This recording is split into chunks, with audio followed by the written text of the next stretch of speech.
చదవలేకపోయినా, ఎందుకంటే నారాయణపేటలో అప్పట్లో కాలేజీలు ఉండేటివి కావు, చాలా వెనుకబడ్డ ప్రాంతం, కర్ణాటక బార్డర్కి ఉంటుంది అని అనుకున్నప్పుడు కొంతమంది ఎయిడెడ్ కాలేజ్గా ముందుకు వచ్చింది. సూర్యలక్ష్మి డిగ్రీ కాలేజ్ అంటేనే ఎయిడెడ్ కాలేజ్గా ముందుకు వచ్చినప్పుడు అప్పుడు అనుకున్నాను, ఇక్కడ ఒక డిగ్రీ కాలేజ్ అనేది కావాలి మన ప్రాంతంలో, మన పిల్లలందరూ కూడా చదువుకోవాలి. ఆయన ఏంటంటే ఆయన ఎక్కువ చదువుకోలేదు కానీ నాకంటే మంచి ఇంగ్లీష్ మాట్లాడుతుండే. ఎక్కడి నుంచి నేర్చుకున్నా నాకు తెలియదు. నాతో మాట్లాడినప్పుడు మాత్రం మా తాతగారు ఎప్పుడైనా ఇంగ్లీష్లోనే మాట్లాడేవాళ్ళు. ఎక్కడి నుంచి ఆ ఐడియా వచ్చింది నాకు, ఈ కాలేజ్ ఎస్టాబ్లిష్ చేయాలి ఎట్లన్నా అని అన్నప్పుడు కొంతమంది హెల్ప్ తీసుకొని ఈ డిగ్రీ కాలేజ్ అనేది, సూర్యలక్ష్మి డిగ్రీ కాలేజ్ అనేది స్టార్ట్ చేసినామని చెప్పి అప్పుడులో అన్నారు. ఆ కాలేజ్ ఈరోజు ఆయనని జ్ఞాపకం పెట్టుకొని చేంజ్ ఆఫ్ పేర్లో చిట్టెం నర్సిరెడ్డి గారి మెమోరియల్ డిగ్రీ కాలేజ్ అనేది అయింది. చాలా సంతోషం. మీరు ఇంతకుముందు చెప్పిన సమస్య చెప్పి తప్పకుండా ఇది మా సొంత కాలేజ్ లాగానే భావించుకుంటూ ముందుకెళ్తాం. దీన్ని ఎట్లా తీర్చిదిద్దాలో అనేది కూడా చూసుకుంటూనే ముందుకెళ్తాం. అదేవిధంగా మీ ప్రిన్సిపల్ గారు చెప్పిండ్రు, చాలా మంది ఉన్నారు, చాలా ప్రయోజకులై ఉన్నారు, ఈ కాలేజ్ నుంచి చాలా ఉన్నత స్థాయిలో ఉన్నారు. ఆ స్టూడెంట్స్ అందరు కూడా అల్యూమినైస్, వన్ సైడ్ అనేది నడవదు, it has to come from all sides. కాబట్టి ఇక్కడ ఉన్న ఇప్పుడు చదువుకునే పిల్లలు కాదు, అల్యూమినై కదా, మా అక్కడ వేణంకులు కానీ ఇక్కడ సలీం అన్న కానీ వీళ్ళందరూ స్టూడెంట్స్ చాలా గొప్ప అయింది. ఇప్పుడు ఒకరు కౌన్సిలర్, ఒకరు ఎక్స్ మార్కెట్ కమిటీ చైర్మన్, ఇంకెవరు ఉన్నారన్నా అది వెంకు గౌడ్ అని చెప్పింది ఇంతకు ముందు. పర్సనల్ లెవెల్లో నేనైనా వాళ్ళు కూడా ఇంకా చదువుకుంటున్నా.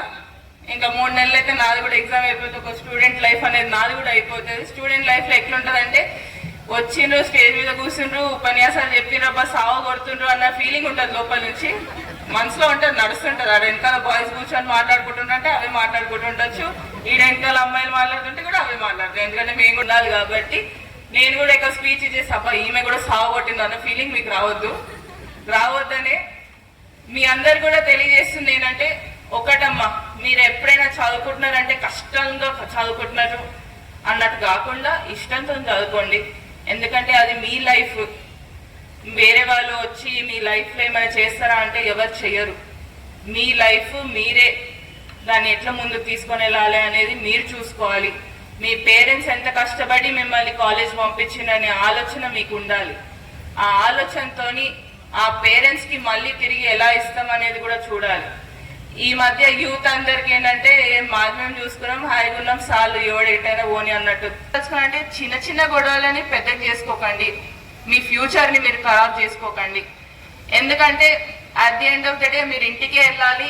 ఇంటికి వెళ్ళినప్పుడు మీ అమ్మ నాన్ననే చూడాలి. మీ అమ్మ నాన్నకి అన్న ఆన్సరబుల్ ఉండేటట్టు చూసుకోండి, ప్రపంచానికి ఆన్సరబుల్ కాకుండా. వాళ్ళు ఇంత కష్టపడి మిమ్మల్ని పెంచి పెద్ద చేసి చదువు చెప్పి ఎన్నో కష్టాలు ఉన్నా కూడా మిమ్మల్ని కాలేజ్కి పంపిస్తున్నారంటేనే మీరు పెద్ద చదువు చదివి మంచి స్థాయికి వచ్చి మీ కాళ్ళ మీద మీరు నిలబడితే చాలు అనుకుంటేనే పేరెంట్స్ అనుకుంటారు. అంతేనా? ఇంకా ఊర్లో ఉంటారు కాబట్టి మీకు ఇంకా జీవితం నాకంటే ఎక్కువ తెలుస్తుంది. నేనన్నా కొంచెం ఏంటంటే చాలా క్లోజ్గా సిటీలో ఇదే కాలేజ్ అంటే ఇదే కాలేజ్లో చదివినా, ఇదే అంటే అదే చేసినా, కానీ ఊర్లో ఉన్నప్పుడు ఒకరినొకరు మాట్లాడుకుంటా ఎక్కువ తెలుస్తుంది మనకి. ఇక్కడ మీకే జీవితం తెలుసు. నాకేంటంటే ఈ మధ్య పిల్లల్లో నాకు ఇది నచ్చంది ఏంటంటే నాకు డిప్రెషన్ వచ్చింది అని అంటున్నారు. ఏందో డిప్రెషన్ ఏందో, కరెక్టా? నవ్వుతున్నారంటే చదవలేకపోతున్నా డిప్రెషన్ వచ్చింది. నాకే వస్తే డిప్రెషన్ అని చెప్పదు. ఇప్పుడు నేనైనా డాక్టర్ని, నాకు కూడా డిప్రెషన్ వస్తుంది. ఇంకా మా బుక్లు చూడండి, ఇప్పుడు నా కార్లో కూడా ఎదురుగా బుక్ ఉంటుంది, మా డ్రైవర్ని తీసి చూపేమంటే ఏడున్నాడు రా, అయినా ఇది నేను వదలొద్దు, నా చదువు నేను వదలొద్దు అని చెప్పి ఎమ్మెల్యేగిరి చేసినా కూడా చదువుకోవాలి. డిగ్రీ లేకపోతే నన్ను ఎవడు చూస్తాడా? ఎవడైనా పుట్టి ఎంబీబీఎస్ అంటే కూడా చూస్తలేడు ఈ మధ్య, అవునా? అందుకనే మీ అందరికి ఇంతసేపు మాట్లాడుతుంది ఏంటంటే ఒక ఎంకరేజ్మెంట్ రావాలనే మాట్లాడుతున్నా. This is not the end of your life. Degree అనేది చాలా ఈజీ, దాన్ని అంత కష్టంగా తీసుకోకండి. మీకు బాగా ఇబ్బంది ఉంటాయంటే మీ టీచర్లు అందరూ ఉన్నారు ఇక్కడనే, మీ టీచర్లు హెల్ప్ చేస్తారు. తప్పకుండా హెల్ప్ అనేది తీసుకోండి. ఈ వేరే ఎవరో చెప్పిండ్రు, వాళ్ళు చెప్పిండ్రు, అరే ఇది డిప్రెషనే అంటారు కదా, ముచ్చట్లు పెట్టుకుంటారు కదా, ఇది డిప్రెషనే అంటారా, ఇది చేయకపోతే ఇంకా లేదంటారా? అట్లా కాదు. Self belief, self confidence, self believe అనేది ఉంటే మీరు జీవితంలో ఏదైనా సాధించవచ్చు అనేది ఒక్కటి నమ్మండి. తెలంగాణ రాష్ట్రంలో బతుకమ్మ ట్రెడిషన్ అనేది ఎన్నో సంవత్సరాలుగా సెలబ్రేట్ చేసుకుంటున్నాం. అదే విధంగా ఇంతకుముందు పెద్దలందరూ కూడా చెప్పిండ్రు, ఏదైతే పువ్వుని మనం దేవుడి దగ్గర పెట్టి మొక్కుతామో ఆ పువ్వుని సెలబ్రేట్ చేసుకున్నట్టు. సో ఆ బతుకమ్మ అనేది కూడా నేను ఇంతకుముందు వేరే దగ్గర పోయినప్పుడు చెప్పిండ్రు, బావి దగ్గర ఉన్న పువ్వుల్నే తోని బతుకమ్మ చేస్తేనే బతుకమ్మ అని అంటారంట.